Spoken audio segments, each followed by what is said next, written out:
Welcome to a new week here on the Retirement Quick Tips podcast. I'm your host and guide, Ashley Micciche. I'm a financial advisor and the co-owner of True North Retirement Advisors. And for the last 17 years, I've helped hundreds of people retire with confidence. My goal on this podcast is to simplify the complexities of retirement planning so you can focus on what truly matters, enjoying your retirement years while maintaining financial security.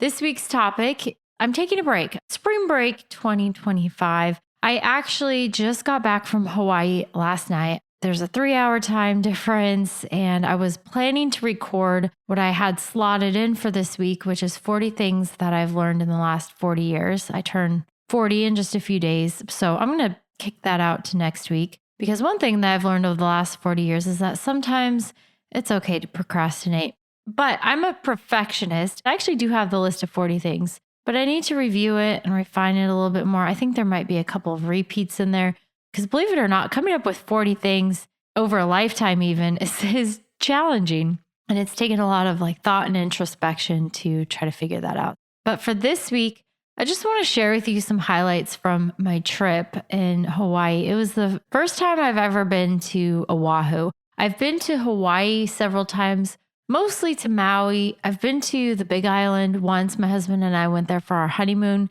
but I've never stayed on Oahu before. And so that was a lot of fun because I took my kids there. We stayed in this resort town called Ko'olina, which is 30 minutes outside of Honolulu.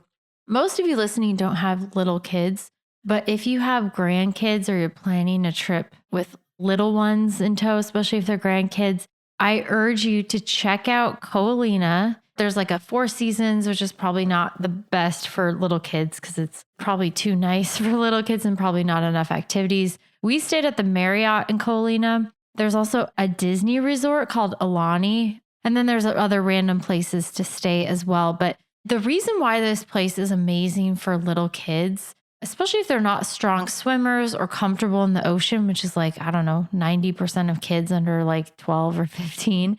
I loved being in the ocean. I was spoiled because we would go to Hawaii probably every year from about the age of 7 or 8 all the way up until my teenage years. We went to Hawaii. So I've probably been to Hawaii 10 times, but I haven't been in a really long time. I haven't been in 12 years. And I loved the ocean. I learned to swim at a very early age and I was body surfing, boogie boarding, snorkeling.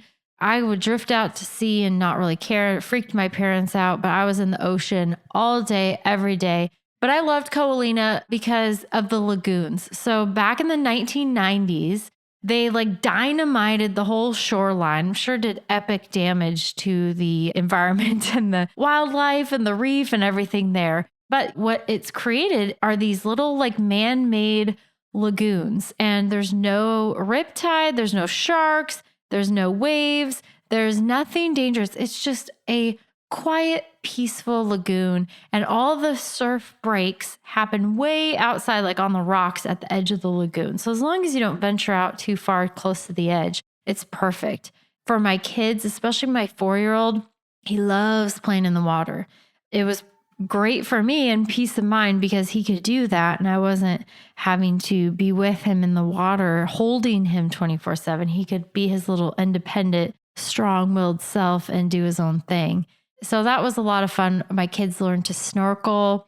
There wasn't much to see because it's just kind of sandy. There's not a reef or much fish or wildlife of any kind in there. But we took a sunset walk one day and my 7-year-old was throwing rocks and my daughter loved collecting rocks and seashells. And she brought back a rock for every kid in her class and her teacher and was super excited about finding just the right rocks for her friends at school.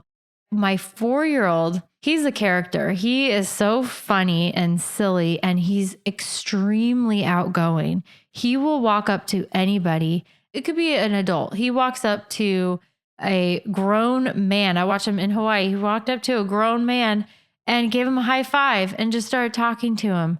And this is the kind of person my son is. So he makes friends with everybody. And he was playing in the ocean for 2 hours with his 9-year-old boy. Mind you, this boy is twice his age. And they were having a blast together. And it was so much fun watching my kids play in the pool, have fun, have some independence, experience a completely new thing. they're not used to playing in the ocean because you can't, where we live in Oregon, we have the beach, but you can't go in the ocean, at least at their age, past your ankles because the water is freezing and the surf is really strong there. So it was so much fun for us to share those memories together. So if you haven't been to Hawaii, Ko'olina, highly recommend it. Amazing place for little kids. And we just had so much fun. I do have one interesting story. Someone called security on me at some point because I took my 4-year-old. Now, I told you he's strong-willed, but he also, like a lot of kids who are in like the 2 to 5 age ranges, most kids I find do not like public bathrooms all that much.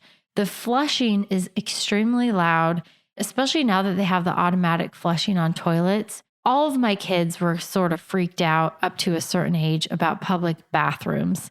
And my 4-year-old is especially, he's not having it. But we were in the pool and he comes up to me and he's like, Mommy, I have to go poop. And so I'm like, okay, let's go. So as soon as we get in the bathroom, he's like, whoa, whoa, whoa. He realized like, oh no, I've made a huge mistake. I should have just pooped in the pool. He's like, no, I'm not going to the bathroom. I said, nope, you are going to the bathroom or we're not going back to the pool. And so he didn't like that. I said he was very strong-willed and he has epic meltdowns when he's not happy about something. So he's screaming his head off. My Apple Watch that I have is giving me decibel warnings. It's saying loud environment, you're doing damage to your hearing. And about, 5 minutes into this meltdown that he's having, he just won't quit. He will outlast anybody, but I'm not letting my kid poop in the pool. So I'm in there and I'm trying to very calmly, I never yelled at him, but I was just holding my ground. And I said, if you do not go to the bathroom right now, we are not going back in the pool. We're just going to go straight back to the hotel room and you can go to the hotel and sit there for the rest of the afternoon. And he didn't like that either. So it was back and forth, back and forth. Finally, he just refused. I was like, okay, we're leaving. But not before a security guard came in and was like, excuse me, is everything okay in here? And I'm like, are you for real? Someone definitely heard this kid screaming bloody murder, thought I was probably abusing my child, beating him to a pulp, none of which was true, of course, and then came in and told the security guard that they might want to check on me. So that was interesting. And I wish I could say that I held my ground, but we got back out to the pool. And I did this as a kid. I would like pretend to forget what my parents had told me, like, you're not doing this. And I would be like, oh, and just go back and I would test them and see like, okay, you're going to your room for the rest of the day. But then I'd like wander out of my room like an hour later and be like, are they going to hold me accountable? And most of the time they didn't. And so I just got away with stuff. And he played me like a fiddle because I wish I could say that I stood my ground and I held with what I said I was going to do. And I realized that I'm just setting him up for worse behavior in the future if he knows that he can do this. But most of the time I don't. I put my foot down and that's where it stays. But on this particular day, I was just not willing to continue the fight with him. I had had enough. So he went back in the pool. Anyways, he won. Theodore won, Mom 0. That was fun. He also had an epic meltdown in the lavatory on the plane ride home. And I'm pretty sure half of the plane heard that. And we did the walk of shame going back to our seat afterwards. But actually that time I won. So it's Mommy won, Theodore won on the bathroom front on vacation. All right. So I'll be back next week with the 40 things I've learned in 40 years. I'm looking forward to sharing that with you. And in the meantime, I hope you have a very blessed week. My name is Ashley Micciche, and this is the Retirement Quick Tips Podcast. My 4-year-old Theodore just walked in. I was just talking about you. Did you know that? Yes. You did? Were you spying on me? Yeah.